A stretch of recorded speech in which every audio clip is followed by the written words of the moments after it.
Our next guest is actor, filmmaker, and investor who is bringing the art of the pitch in Hollywood to the boardroom. Joining us right now is Edward Norton. He's the co-founder of board presentation software startup Zeck. They have cleared a $7.5 million Series A funding round. It's led by Salesforce Ventures plus Coastal Ventures, Briar Capital, a lot of big names involved in this. And we want to thank Edward for joining us. Sure. Good morning. It's nice to be here. Yeah. We got a lot to talk about, but let's talk about Zeck as in deck. Before we even get into a lot of other things. But where did you even come up with the idea for this? I've definitely had a number of people say to me, you have a very interesting day job. Like, why would you get involved in something as down in the weeds as a board governance software platform? And it's a fair question, but I have spent like a lot of my adult life on boards. Right. On my theater company board here in New York, conservation organizations, housing organizations. I started off in housing finance. And so I'd been on a lot of nonprofit boards. And then increasingly, as my career in business and in investing, I've served on corporate boards as well. And the early investor, we should say, in Uber, you started EDO. Yeah, I've done. People may think of you as an actor, but you've been in this business for a long time. We work with you guys on on advertising analytics with EDO, it's funny to say it, but you talked about Uber. Like when I look back at ride-hail versus taxis, right? I would say that ride-hail improved social relations between people and drivers. It took a negative dynamic and made it more positive. We really felt like, after years of experience, that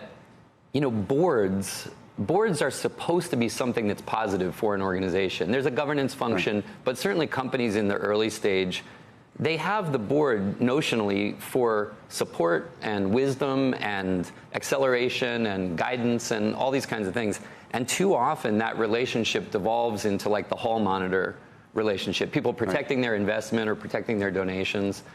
And some of it has to do with the fact that both sides of the table sort of dread the experience. And a lot of that, we think, has to do with the tools. Like, I've had the experience, even recently, of getting the 90-page PDF, like 24 hours before the meeting, grinding through it, right. In an airport, pinch scrolling on it because I can't read it like the New York Times on my phone.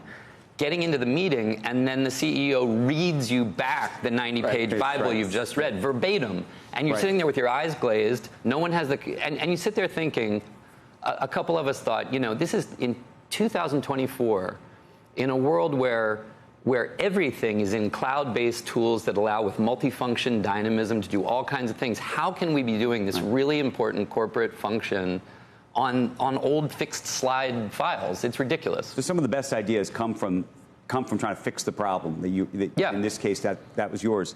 Do you see this as something just for boards, or ultimately do you see this as something where people are going to use this to build decks, if you will, for just about anything? Well, it's funny you say that. We have our internal joke is #death-to-decks. Like I really do think that companies building presentations in fixed slide tools is really ridiculous. So Microsoft today. And PowerPoint should watch out here? Maybe. We definitely have had, we have a couple, 1,000 nonprofits and companies using this now. We've gotten effusive, almost emotional, like feedback, like gratitude for helping from both people who sit boards and people who are in management, because we want to. How's it different? I've read a lot about this. Well, for one thing, the way it's built, the idea of a company going pencils down for 10 days before a board meeting is such a terrible waste of time, and we've taken a lot of that setup time using AI and also just interface that makes it so much easier for the company to build its presentation. But we've also really challenged the idea that you shouldn't be able to you should be able to expect that your board has read something, and you should not have a board meeting be rearward looking so much as forward looking. And we've done a lot to kind of try to. We say the quantitative in terms of time that it takes for everybody to get ready, but then the qualitative, you want the qualitative component of the meeting to be more productive. And so the but in essence, we've had a lot of what we're seeing on screen. Yeah, we've and it reads like you would read the New York Times on your phone.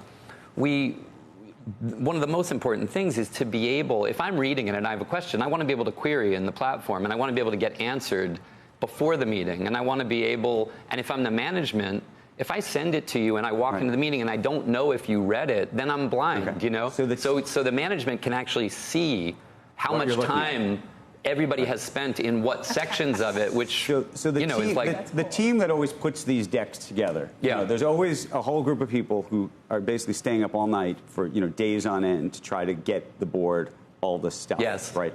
Does this make that part any easier? Much easier, much, much easier. I always say nobody's dream of their life was to be a great builder of slide presentations. Like, it's the bane of everybody's existence. And at one point, my partner in this literally said to me, he said, remember the scene in Fight Club where you punch yourself in the face? He said, I literally just came back from a board meeting, and I'm pretty sure that the CEO walked out and punched himself in the face.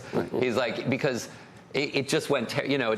So who should watch out, though? I said before, I mean, I don't know if you think this ultimately takes over from a Microsoft PowerPoint, or if you think of, Prezio, which has tried to, make a dent in this space, or Keynote, which is, what Apple's product is. Those are what I would call more general note-making tools and organizational tools. We really focus. I mean, let's look at it this way. If you talk about 3 pillars of the corporate experience, like legal, cap table management, and board governance, right? We took legal and cap table management into the cloud, right? Carta. No company does Excel spreadsheets in a law firm anymore. They use Carta or something like that. Nobody sends you a FedEx full of documents with little signature tabs on them. You get it in DocuSign. But we have not taken the board experience and the governance process. And one of the things we built in is that why should you spend an hour in a board meeting voting on minutes approvals and stock option packages? You can do that from the airport terminal in a pre-approved voting mechanism. So there's a lot of governance functions that should not require a bunch of very busy, talented people to sit at a table and say "I," on a Zoom call. It's ridiculous. So there was a lot we felt that, and those basic functions, we have, to your point, had a lot of the management teams already start using it, both for financing pitch, as a financing pitch site, as a data room, and also for investor updates and things like that. It is better for those things as well.